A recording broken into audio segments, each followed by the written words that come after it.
జానారెడ్డి ధృతరాష్ట్రుడు నాకు మంత్రి పదవి రాకుండా అడ్డుపడిపోతున్నారు అన్నది కోమటిరెడ్డి రాజగోపాల్ రెడ్డి చేసిన మొన్నటి మాట.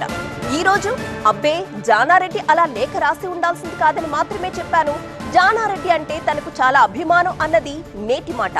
మీనాక్షి నటరాజన్తో భేటీ అనంతరం మాట మార్చేశారు కోమటిరెడ్డి రాజగోపాల్ రెడ్డి.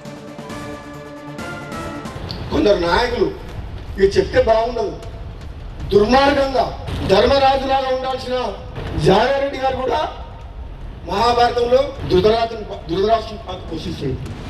నాకైతే బాధ అనిపిస్తుంది. నాలాంటి వ్యక్తికి ఏదన్నా వస్తుంది అంటే 10 మందికి పనికొచ్చే మనిషిని 1000 మందిని కాపాడే వ్యక్తిని నాలాంటి వ్యక్తికి అడ్డం తగ్గుతుందంటే ఇక నేనేం చెప్పాలో నాకు అర్థమవుతలేదు. జానారెడ్డి గారు అట్లా లేఖ ఇచ్చేది లేకుండే అన్నట్టు అంతే తప్పితే నేను వ్యక్తిగతంగా నేను అతను జానారెడ్డి గారు అంటే నాకు చాలా గౌరవం ఉంది. మా జిల్లా నాయకుడు కాబట్టి నేను ఎక్కువ మాట్లాడదలుచుకోలేదు.